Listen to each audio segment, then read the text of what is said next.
terhadap hasil-hasil dalam proses pemilihan pimpinan DPR. Dan kami menyatakan diri walk out.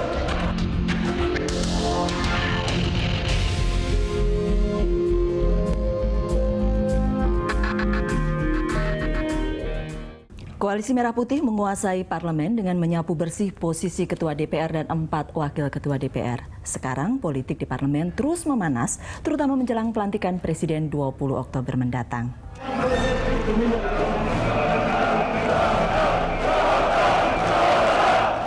Rapat paripurna DPR periode 2014 hingga 2019 panas sejak hari pertama. Popong Oce Junjunan, anggota DPR berusia 76 tahun, menjadi pimpinan sidang pertama. Kader Partai Golkar ini terpilih karena dia adalah yang paling tua di antara 560 anggota parlemen. Popong berduet dengan Ade Rizky Pratama, anggota DPR termuda berusia 26 tahun dari Partai Gerindra. Popong dan Ade harus mengendalikan rapat paripurna dengan agenda pokok memilih ketua dan wakil ketua DPR. Prosesnya alot sehingga baru kelar hingga subuh. Hasilnya paket pimpinan DPR yang diusung Koalisi Merah Putih terpilih. Dipandu oleh Ketua Mahkamah Agung Setia Novanto dari fraksi Golkar menjadi Ketua DPR. 4 wakil ketua DPR diisi oleh Fadlizon, Agus Hermanto, Fahri Hamzah, dan Taufik Kurniawan. Sapu bersih dari Koalisi Merah Putih terjadi setelah Demokrat bergabung. Langkah Demokrat praktis mengunci Koalisi Indonesia Hebat. Koalisi yang digalang PDI Perjuangan, Nasional Demokrat, PKB, dan Partai Hanura tak bisa mengusung paket pimpinan DPR karena minus 1 fraksi. Dan pemirsa, The Headlines kali ini mengangkat topik pesta kemenangan Koalisi Merah Putih. Untuk membahasnya kami telah mengundang Ferry Mursidan Baldan, salah seorang Ketua DPP Partai Nasional Demokrat, serta Didi Irawadi Syamsuddin, seorang Ketua DPP Partai Demokrat. Seperti biasa hadir pula Don Bosco Slamun, pemimpin redaksi Berita 1 News Channel, serta kali ini ditemani oleh Todung Mulya Lubis, seorang pegiat demokrasi. Bapak-bapak, terima kasih sudah hadir di The Headlines. Tidak lama sesudah drama Pilkada, ada drama lagi di pemilihan pimpinan Dewan. Saya tidak mau bicara dulu sama pemain, kita lihat komentar penonton di sebelah sini, Bang Don. Iya, sebagai penonton. Sebagai penonton. Kesan pertama sama sekali tidak menggoda. Oh. Tidak Ya. menggoda. Jadi tontonan ini sudah diduga, tidak mengejutkan. Jadi predictable, mutu buruknya juga predictable. Jadi kita kembali kepada Prof. Mendiang Gus Dur. Mungkin memang betul DPR Seperti taman kanak-kanak? Bang Todung, seperti taman kanak-kanak? Ya, memang Gus Dur pernah mengatakan bahwa taman kanak-kanak di DPR itu bukan anak-anak, ya, tapi taman kanak-kanak yang isinya orang dewasa. Tapi buat saya yang penting ya, apa yang kita lihat itu joke of the day gitu. Mungkin joke of the years gitu ya. Ini joke yang tidak akan pernah bisa dilupakan dalam sejarah politik Indonesia. Dan sulit untuk bisa membayangkan dan menjustifikasi proses pemilihan yang kita saksikan semalam itu.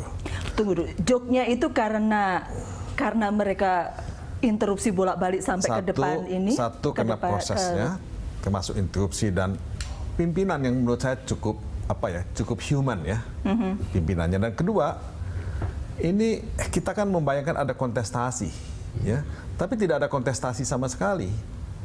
Nah, ketiga ya, ini ya banyak keluhan, banyak komplain, banyak tudingan, sosok-sosok yang muncul dalam kepemimpinan DPR kali ini adalah sosok-sosok yang ya patut kita pertanyakan. Sosok-sosoknya kita bicarakan belakangan ya. Joke of the year dan ini tidak menggoda. Bagaimana para pemain, Mas Didi? Sosok-sosoknya maksudnya? Belum. Kita bicara soal joke of the year katanya, kata Bang Todung, dan kemudian ya ini tidak menggoda kesan pertama. Memang tadi malam nggak saya menggoda melihat juga memang. ini juga ya, lucu-lucu juga ini ya. Kalau kata Gus Dur ya mirip-mirip. Tapi oke lah kalau tadi malam demikian, yang penting ke depannya lah. Mudah-mudahan tidak demikian. Oleh karenanya banyak orang tidak yakin loh Mas Yudi itu nggak demikian. Tiap fraksi-fraksi apa programnya, visi misinya ke depan, bagaimana program legislasi, bagaimana program anggaran, bagaimana pengawasan pemerintahan ya harus jelas gitu ya. Walaupun tadi malam awalnya lucu-lucuan mungkin menghibur rakyat Indonesia ya, menghibur rakyat malam-malam itu ya. Sudah dini hari hiburan pula. Bukan menghibur, bikin rakyat marah itu. Cium-cium ibu ketua kita. Oke, Bang Ferry. Ya, saya sebetulnya Bagaimana dari Indonesia Hebat? Saya kasihan ngelihat teman-teman anggota DPR sekarang. Mereka tidak bisa memulai sebuah jabatan publik yang harusnya diemban secara elegan gitu. Artinya mereka di awal sudah dihadapkan dan dipaksa untuk berada pada situasi konfrontatif ya. Saya kira itu pikiran-pikiran yang bisa menyesatkan. Jadi saya khawatir kehilangan kebanggaan. Mereka kehilangan kebanggaan dan mereka menjadi fatalis nantinya. Akan melakukan langkah-langkah yang tidak sehat. Begini Bang Ferry, kalau konfrontatif itu kan hampir semua kita sudah berpikir bahwa itu akan konfrontatif. Begitu bukan Bang Don? Tidak, yang menarik itu begini. Kita sepakat ini start yang buruk. Start Tapi yang saya buruk, ingin betul. dapat memberikan catatan tambahan kepada apa yang dikatakan oleh Profesor Todung. Tidak ada konstatasi. Ini memang menarik untuk saya. Ini kayak tanda kutip ya, kayak gerombolan kita sudah bilang begini semuanya. Jadi sebetulnya konstatasi itu kan untuk memperlihatkan bahwa ada debat, ada pendidikan politik di sana. Misalnya pertanyaan, suara quorum itu apakah karena daftar hadir atau hadir secara fisik? Itu tidak dipersoalkan sama sekali di situ, supaya orang bisa tahu. Lalu kemudian hak memilih itu pada fraksi atau pada anggota tentu bisa diperdebatkan. Kalau yang semalam pada partai atau pada anggota, iya, gitu itu ya. kemudian kita bisa lihat kenapa sih suara itu di-pool di fraksi gitu misalnya. Di partai, Ini kan gitu ya. pertanyaan-pertanyaan yang layak diketahui oleh publik apapun jawabannya, tapi itu ada pendidikannya. Ini sama sekali tidak. Itu betul-betul jalan begitu saja dan saya merasa, loh, apa sih otoritas seorang anggota DPR ketika saya dipilih oleh rakyat? Itu mengingatkan saya pada tahun 2002, Prof. Todung, saya ke Australia, di Melbourne, bukan di Melbourne, di Canberra. Waktu itu pemerintahannya John Howard. Kemudian ada Kevin Rudd belum jadi Perdana Menteri. Tahu nggak, ketika mereka mau bersidang, itu ada belnya. Dan orang harus lari ke tempat sidang. Kalau dia terlambat, dia tidak akan punya hak suara apapun. Jadi dia harus lari untuk on time. Kalau dia terlambat, tidak ada hak suara dalam parlemen itu. Coba bayangkan. Lalu kemudian seperti kita tadi malam, apa yang bisa kita peroleh? Buat rakyat tidak ada yang diperoleh begitu. Ya, rakyat kan akan melihat ya bahwa polarisasi itu disahkan tadi malam. Jadi ada justifikasi bahwa Indonesia is a divided society.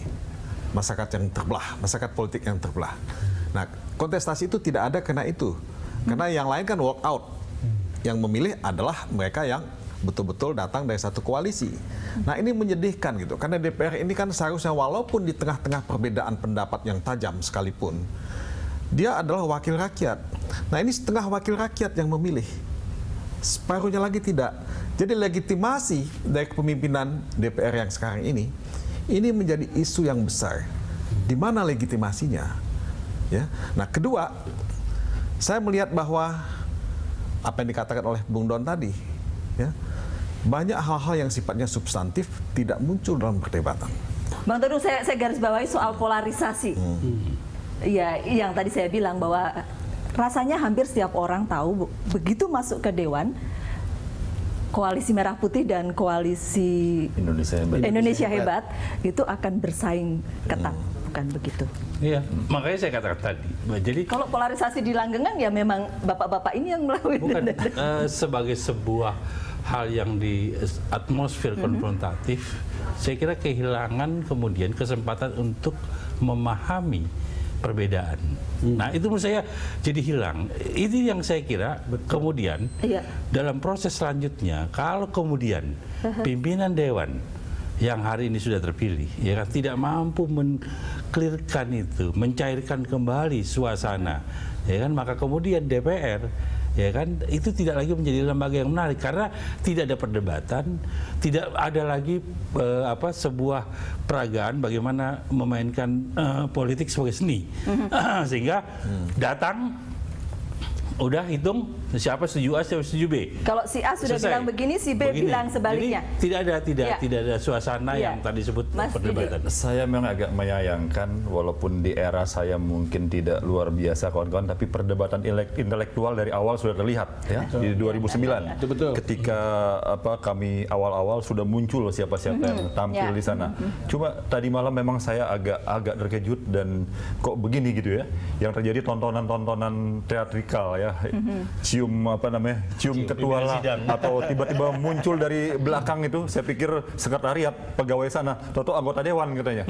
Kok jadi begini? Anggota dewan harus tertib dong di posisinya dia. Kalau dia maju tentu ketika interupsi walaupun jangan rame-rame, jangan rame-rame teriak-teriak seperti nonton tinju gitu. Itu yang saya sedih juga. Harusnya kemarin ya, tapi pimpinan sudah berusaha, saya pikir ya. Ibu Popong itu sangat senior, sudah berusaha. Tapi kawan-kawan yang di floor ini saya lihat tidak harusnya menyadari ini ditonton jutaan rakyat Indonesia. Saya yakin tiap partai berusaha menampilkan. Nah, ujian pertama bagi pimpinan adalah ketika nantinya, kan kita ingat 3 tahun lalu ada upaya pelemahan terhadap KPK. Kita lihat pimpinan ini ketika timbul ide-ide yang ada, bagaimana posisi mereka. Dengan isu yang sudah ada sekarang ya. Manakala mereka kemudian melancarkan atau memberi ruang yang luas bagi pelemahan. Apakah benar akan melemahkan KPK atau tidak? Ini jadi pertanyaan, dan termasuk juga anggota yang ada. 2-3 tahun yang lalu terlihat di sana di Dewan itu ada pro dan kontra. Alhamdulillah saya termasuk kubu di depan yang membela KPK saat itu ya, walaupun saya juga banyak diserang di dalam ya. Akan dibuktikan kemudian begitu ya. Akan dibuktikan kemudian, Nung. Tetapi tadi malam itu memperlihatkan suasana di mana saya punya alasan untuk pesimis tentang produk legislasi yang akan mereka keluarkan. Saya tidak bisa membayangkan dengan kualitas seperti itu. Ini gambaran awal ya, walaupun ini. Lalu kemudian saya juga mulai pesimis tentang kualitas pengawasan yang mereka akan lakukan. Kelihatannya hitam putih seperti itu, seperti kata Bung Ferry tadi, itu tidak ada kecerdasan intelektual untuk kemudian diwacanakan, bukan soal mereka harus memperlihatkan bahwa mereka hebat, tapi supaya rakyat mengerti persoalannya. Saya mengerti persoalannya. Oh, ketika dia bilang tidak, ini alasannya. Ketika orang ini bilang A, tahu saya alasannya dan saya bisa menerima. Atau rakyat pada umumnya menerima. Itu aja. Saya sih ingin tambahkan sedikit, Bung, soal polarisasi tadi ya. Kenapa? Sebab tidak jelek sebetulnya. Polarisasi itu dalam keadaan yang sehat itu menjadi sehat. Ya, konfrontasi itu bisa sehat. Karena kalau kita lihat di Amerika misalnya, itu juga ada gridlock. Kongres itu kan dikuasai oleh Republik, eksekutif dikuasai oleh Demokrat. Tapi mereka masih bisa duduk sama-sama, masih bisa berdialog, masih bisa memutuskan sesuatu. Nah, yang saya khawatir dengan polarisasi dan gridlock yang mungkin akan terjadi di kehidupan ketatanegaraan kita adalah ini tidak bicara satu dengan yang lain. Nah, ini mencemaskan kita semua. Makanya bangsa ini mau dibawa kemana? Nah, tapi Don tadi mengajukan 2 hal yang bagus. Kualitas legislasi yang akan dilahirkan oleh DPR yang seperti ini. Nah, saya tidak tahu persisnya seperti apa, tapi kelemahan DPR, termasuk pada zaman 2009-2014, adalah rendahnya jumlah dan kualitas legislasi yang dilahirkan. Nah, itu bagaimana dengan kondisi seperti ini? Nah, ini akan jadi masalah. Kalau misalnya nanti ada hak inisiatif DPR membuat rancangan undang-undang, pemerintahnya tidak kooperatif. Misalnya, kalau pemerintah mengajukan rancangan undang-undang, DPR-nya tidak kooperatif. Nah, ini bagaimana kita? Apakah nanti legislasinya 0? Proyek ini 1. Kekhawatiran itu nah, kedua, yang tadi, yang satu lagi, pengawasan DPR. Nah, ini DPR tidak akan mampu mengawasi pemerintah ya dengan genuine. Yang ada bertempur melulu. Yang ada adalah kemarahan gitu. Berkelahi melulu. Oke. Kita akan lanjutkan sesaat lagi ya Bapak-Bapak ya. Kami akan kembali untuk Anda sesaat lagi.